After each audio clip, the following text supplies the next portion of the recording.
Sparrow. In the vast landscapes of China, where once the melodies of sparrows resonated with the rhythms of nature, there emerged a tale of miscalculation that led to a heartbreaking silence, echoing the loss of millions of lives. The year was 1958. The People's Republic of China, under President Mao Zedong, was a nation in flux.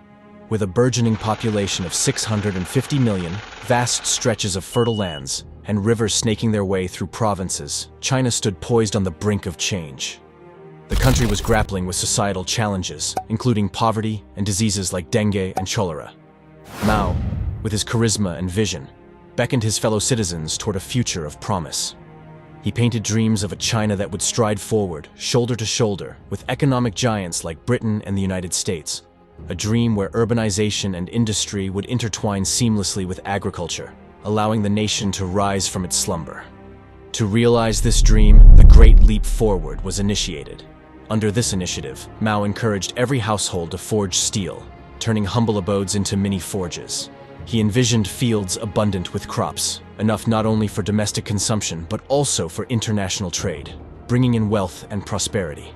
However, amidst this fervor, an unsettling realization dawned. Diseases, particularly those spread by pests such as mosquitoes, flies, and rats, were on the rise.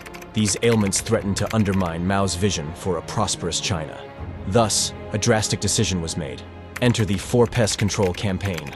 The primary targets: mosquitoes, responsible for dengue; flies, spreading cholera; rats, the carriers of the plague; and most bafflingly, sparrows. On the surface, the inclusion of sparrows seemed perplexing. Yet, government statistics pointed out that sparrows consumed a significant portion of grain crops annually. In Mao's ambitious plan, eliminating sparrows equaled more grain, more exports, and eventually, more wealth for the nation. With the announcement of the campaign, a relentless nationwide hunt began. It seemed as if the entire country had united in a mission that painted sparrows as the enemy.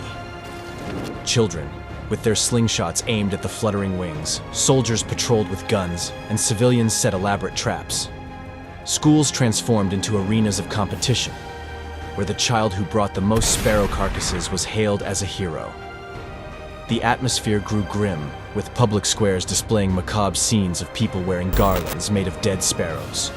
In a harrowing incident highlighting the obsession of the time, a group of sparrows sought refuge in the Polish embassy in Beijing.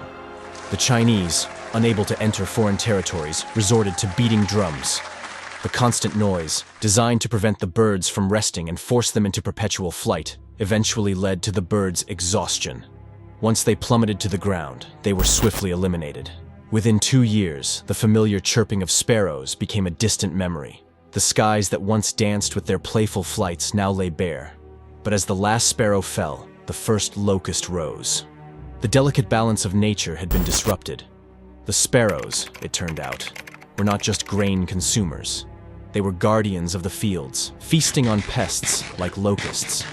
With their primary predator gone, locust swarms grew exponentially, descending on fields like dark clouds, leaving devastation in their wake. The very grains Mao sought to protect became the casualties of his miscalculated campaign. As crops were obliterated, the specter of famine began to loom large. The situation grew dire, with people resorting to unimaginable extremes. Stories emerged of families boiling tree barks for meals, children munching on leaves, and, in the most tragic instances, consuming the very soil they once revered.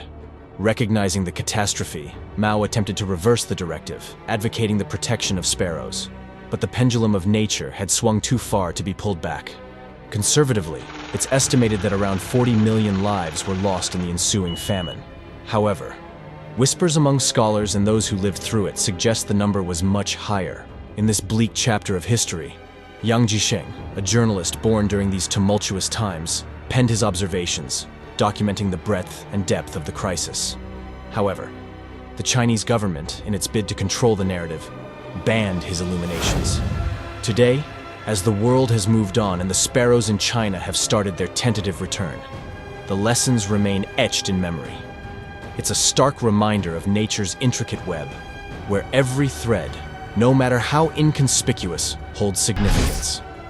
As this tale concludes, let us ponder on the intricacies of decisions, the unforeseen ripples they create, and the echoes of history they leave behind. We must remember that in the grand tapestry of nature, every thread, every creature holds its unique place, and its removal can unravel the most majestic of designs. If you found this story enlightening, please hit the like button below. Subscribe to our channel for more such captivating tales and deep dives into history. Remember to click the notification bell so you get all the updates from us. And for our question of the day, what do you believe is the most important lesson from this historical event? Leave your thoughts in the comments below. Please share this video with friends and family. Let's spread knowledge together. Until next time, stay curious and keep exploring.